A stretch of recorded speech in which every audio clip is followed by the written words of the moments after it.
టిడ్కో గృహాల రుణాలు రద్దు చేయాలని సిపిఎం ధర్నా. భారత కమ్యూనిస్ట్ పార్టీ సామర్లకోట పట్టణ ఆధ్వర్యంలో టిడ్కో గృహాల రుణాలు రద్దు చేయాలని ధర్నా నిర్వహించారు. ఈ సందర్భంగా సిపిఎం పట్టణ కార్యదర్శి బాలం శ్రీనివాస్ మాట్లాడుతూ, సామర్లకోట పట్టణ జగ్గమ్మగారిపేటలోని టిడ్కో గృహ సముదాయాలు సుమారుగా 500 గృహాలు ఉన్నవని, గత వైసీపీ ప్రభుత్వ హయాంలో నిర్మాణం చేసిన ఈ గృహాలు ఆనాడు లబ్ధిదారులకు G+1 నిర్మిస్తామని చెప్పి తర్వాత దానిని G+3గా మార్పు చేశారు. ఒక్కొక్క ప్లాట్ కి 7 లక్షల విలువ నిర్ణయించారు. దీనిలో రాష్ట్ర ప్రభుత్వం 1,50,000, కేంద్ర ప్రభుత్వం 1,50,000 సబ్సిడీ, మొత్తంగా 3 లక్షలుగా నిర్ణయించారన్నారు. లబ్ధిదారుల నుంచి అడ్వాన్స్ గా 1 లక్ష రూపాయలు తీసుకున్నారు. ఇక మిగిలిన 3 లక్షల రుణం ప్రతి నెల బ్యాంక్లో చెల్లించమని చెప్పారు. కానీ వాస్తవంలో చూస్తే నెలకు 4,000 చొప్పున 20 సంవత్సరాలు చెల్లించమని చెప్తున్నారు. ఇలా చూస్తే ఈ మొత్తం సుమారు 10 లక్షలు అవుతుందని, ప్రభుత్వం ఉచితంగా ఇవ్వాల్సిన ఇళ్లకు 3 లక్షల రుణమని చెప్పి 10 లక్షలు వసూలు చేయడం వల్ల తీవ్రమైన రుణభారం అవుతుంది.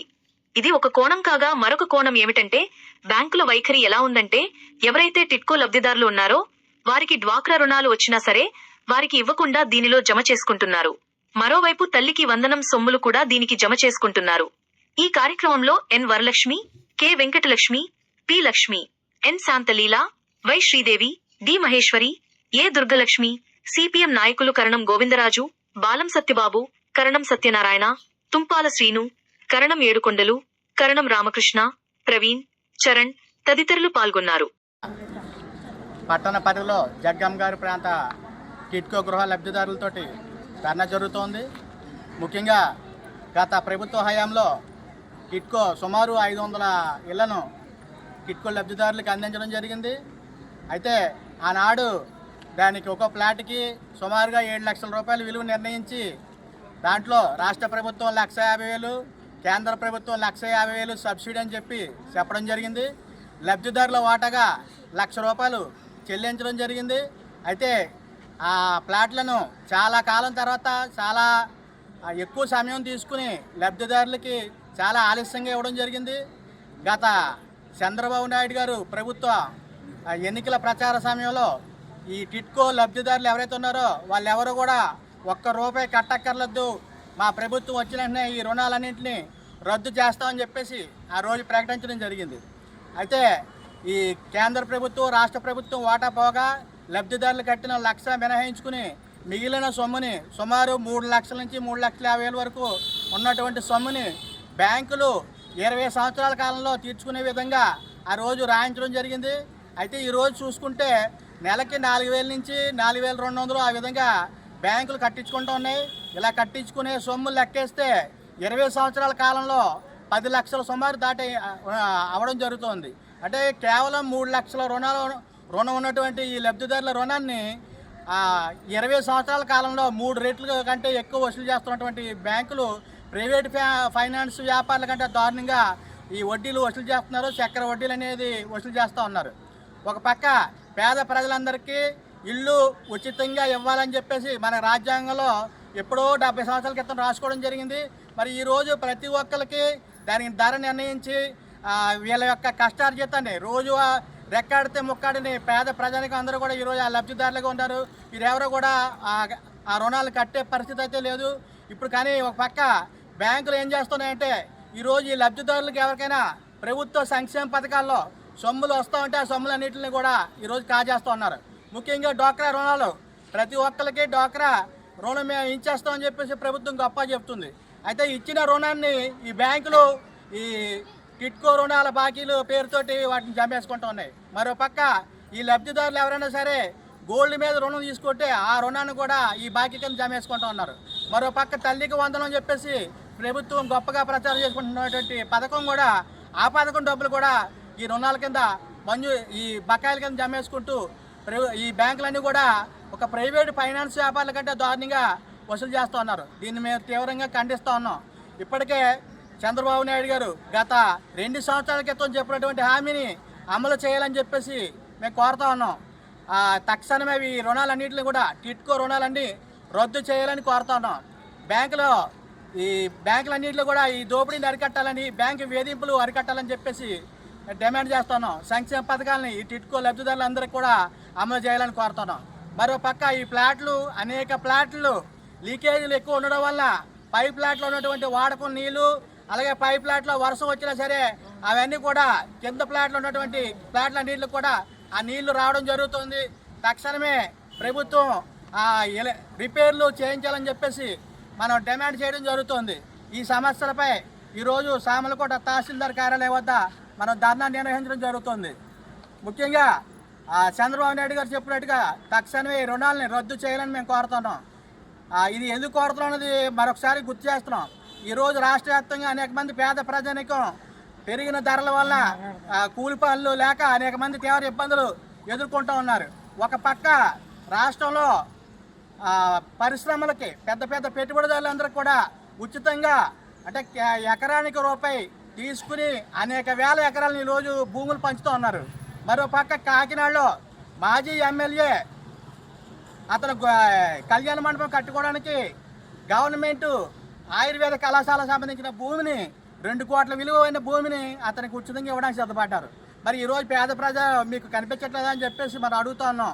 తక్షణమే పేద ప్రజలకి ఈ రుణాలు రద్దు చేయాలని కోరుతున్నాం.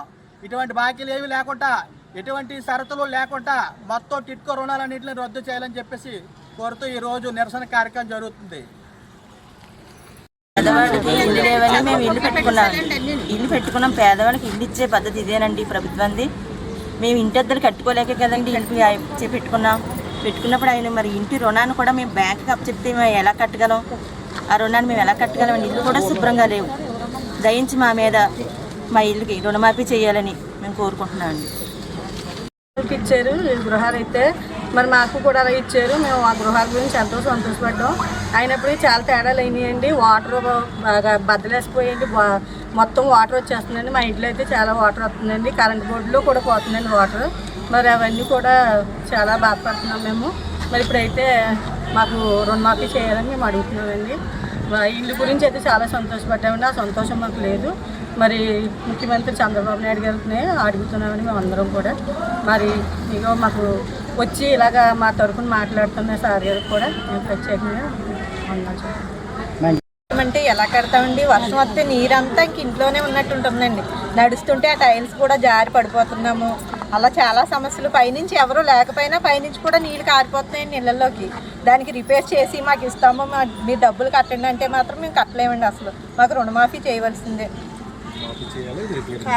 కోట్లు విలువైన కోట్లు తీసుకుని పారిపోయిన కోట్లు కొడతానంటున్నాడు ఈయన. మాకు చిన్నవి చూడడానికి మాత్రం బాధపడిపోతున్నారు ఈయన. కోట్లు చెప్పేసి కోట్లు వదిలేమంటున్నాడు. మానే చిన్న పేదవాళ్ళు పట్టుకుంటున్నాడు. మానే చిన్న పేదలు మేము ఏం చేయగలదంటే మాలాడు చిన్న పేదలు మేము ఏం చేయగలదంటే కోట్లు ఇచ్చారు కదా బ్యాంకుల్లో లోన్లు, అవి రుణమాఫీ చేసేసారు. మాకు మాత్రం చేయలే బాధపడిపోతున్నాడు ఈయన.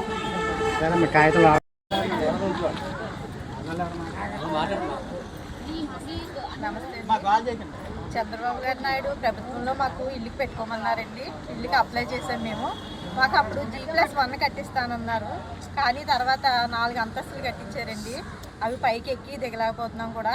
అయినా ఆ టైంలో మాకు ఏం చెప్పారంటే మీరు ఒక 5 లక్షల వరకు మీరు కట్టుకోవాల్సి వస్తుంది, 3 లక్షల వరకు మేము సబ్సిడీ ఇస్తామని చెప్పారు.